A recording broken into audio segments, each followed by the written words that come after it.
প্রিয় বন্ধুরা, আজকে রান্না করব বাইন মাছ কষিয়ে। সবাই দেখতে থাকেন কিভাবে রেসিপিটা তৈরি করি। আর কাছে এবং দূরে দেশ ও দেশের বাহির থেকে যারা আমার ভিডিওটি দেখছেন এবং দেখা শুরু করছেন তাদের জন্য রয়েছে অনেক অনেক ভালোবাসা এবং মন থেকে অনেক অনেক শুভকামনা। সবার জন্য, নতুন পুরান বন্ধুদের জন্য রইল অফুরন্ত ভালোবাসা। আর এভাবে আমার পাশে থাকবেন, আমাকে সাপোর্ট করবেন, একটু একটু করে এগিয়ে নিয়ে যাবেন। আপনারা পাশে থাকলে আমি এগিয়ে যেতে পারবো, আর যদি আপনারা পাশে না থাকেন একা একা এখান থেকে আগানো সম্ভব না। তবে সবাই ভালো থাকবেন আর সবাই চেষ্টা করবেন আমার পাশে থাকার। আর সবার জন্য রইল অনেক অনেক শুভকামনা, মন থেকে রইল অনেক অনেক আশীর্বাদ। নমস্কার বন্ধুরা, সবাই কেমন আছেন? আমি পাপড়ি কিচেন অ্যান্ড ব্লগ থেকে চলে আসলাম। এই যে বাইন মাছ কেটে ধুয়ে পরিষ্কার করে নিয়েছি। বাইন মাছটা আমি কষিয়ে রান্না করব। বাসায় কিন্তু কারেন্ট নাই বন্ধুরা, দিয়ে দিয়েছি কড়াইতে তেল আর দিয়ে দিয়েছি জিরা। বাহিরে হচ্ছে প্রচুর বৃষ্টি, মুষলধারা বৃষ্টি, নাই কারেন্ট নাই জল, তারপরও রান্না করতে হবে বন্ধুরা। এখানে খুব সুন্দর করে পেঁয়াজ মরিচ কেটে নিয়েছি, এটা দিয়ে দেবো তেলের মধ্যে। বন্ধুরা, পেঁয়াজটা দিয়ে খুব সুন্দর করে নেড়ে ছেড়ে একটু কষিয়ে নিচ্ছি। আর একটা মরিচ কিন্তু আস্তা রয়ে গেছে বন্ধুরা, দুইটা, কারণ অন্ধকারে দেখা যায়নি। পেঁয়াজটা খুব সুন্দর করে কষিয়ে নেব। আর এখানে একটু সামান্য আদার গুঁড়া, রসুনের গুঁড়া, পেঁয়াজের গুঁড়া, এটা আমি একটু জলে দিয়ে নিয়েছি। এখানে দিয়ে দিচ্ছি পরিমাণ অনুযায়ী হলুদ, দিয়ে দিচ্ছি ধনিয়া ও জিরার গুঁড়া, দিয়ে দিচ্ছি মরিচের গুঁড়া, দিয়ে দিচ্ছি স্বাদ অনুযায়ী লবণ। মাছটা যেহেতু কষিয়ে রান্না করব, তবে আগে মশলাটা সুন্দর করে কষিয়ে নেব। পেঁয়াজটা ভাজা ভাজা হয়ে গেছে, এখন আমি মশলাটা দিয়ে দিলাম। মশলা দিয়ে বাটিতে ধোয়া একটু জল দিয়ে দিচ্ছি। মশলাটা এখন খুব সুন্দর করে কষিয়ে নেব। বন্ধুরা, বাহিরে দেখুন মুষলধারা বৃষ্টি। আর এইটা আমার বাসা, বাসার সামনে একটু কুমড়া গাছ আছে, মাঝে মাঝে ছিঁড়ে একটু বড়া টরা করি। আর এই যে দেখো বন্ধুরা, একটু বাহিরের দৃশ্যটা দেখিয়ে দিচ্ছি কেমন লাগছে। মুষলধারা বৃষ্টি, বৃষ্টিময় বৃষ্টি। বন্ধুরা, এই যে আমার একটু বদনখানি দেখিয়ে দিলাম।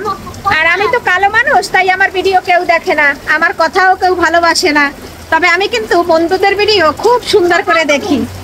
আর সব বন্ধুদের ভিডিও সম্পূর্ণ দেখে গঠনমূলক কমেন্ট করে দেয়। আর এটা কিন্তু আমার সব সময়ের জন্য আমার অভ্যাস, কারণ আমি কারো ভিডিও স্কিপ করি না, আর স্কিপ করে ভিডিও দেখি না। সবার ভিডিও কন্টিনিউ করে নেই, আর একদম সম্পূর্ণ দেখে তারপরে কমেন্ট করি। বন্ধুরা, মশলাটা কষানো হয়ে গেছে। আর এই যে মশলাটা কষিয়ে নিয়েছি, এখন আমি এখানে আরো সামান্য জল দিয়ে দেব। তেলটা কিন্তু একদম ভেসে উঠেছে। এখন দিয়ে দেব কেটে রাখা বাইন মাছ। কেটে রাখা বাইন মাছগুলো দিয়ে খুব সুন্দর করে কষিয়ে নেব। তবে মাছটা এখন লাড়া দেব না, তাহলে কিন্তু বন্ধুরা কাঁচা কাঁচা গন্ধ আসবে। আর এই যে মাছটা দিয়ে এখন আমি 5 মিনিটের জন্য ঢাকনা দিয়ে ঢেকে কষিয়ে নেব। ঢাকনাটা দিয়ে দিয়েছি, 5 মিনিটের জন্য কষিয়ে নিচ্ছি। বন্ধুরা, বৃষ্টির জন্য কথা জোরে বলতেছি, কতটা শোনা যায় কি করা যায় জানি না। মেঘে প্রচন্ড ডাকতেছে আর মুষলধারা বৃষ্টি, তাই ভাবলাম বন্ধুরা ভিডিওর সাথে বৃষ্টি শেয়ার করে আমি একটু করে দেই।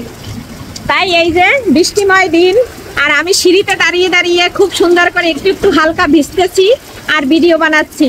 আর বাহিরের একটু বৃষ্টিটা দেখিয়ে দিচ্ছি। বন্ধুরা, কেমন লাগছে বৃষ্টি? ভালো লাগছে? আর আমাকে দেখতে তো বিচ্ছিরি লাগে বন্ধুরা। আমি কিন্তু বন্ধুরা আমাকে ভীষণ ভালোবাসি, কারণ আমি আমাকে ভালোবাসি। কে ভালোবাসলো আর না বাসলো সেটা কিন্তু আমি কখনোই বরদাস্ত করি না, তবে আমাকে আমি ভীষণ ভালোবাসি।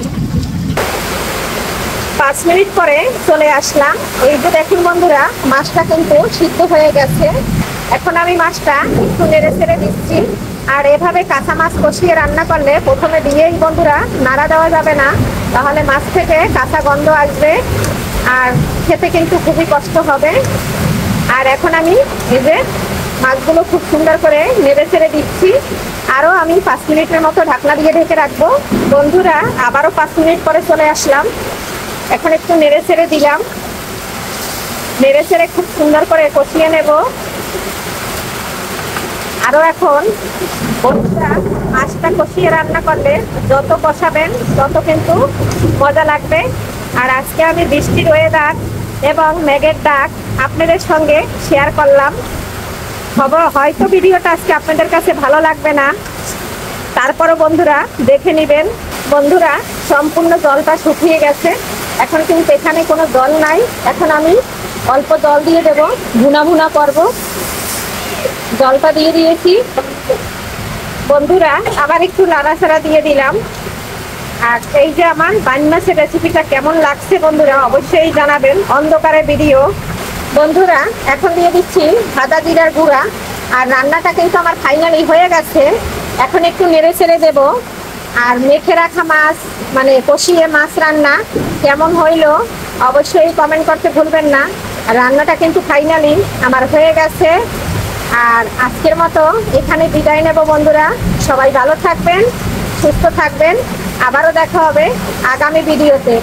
আর এই যে দেখেন কত সুন্দরভাবে আমি বাইন মাছটা কষিয়ে রান্না করে নিলাম। সবাইকে আগামী ভিডিওর আমন্ত্রণ জানিয়ে এখানে বিদায় নিচ্ছি। বাই।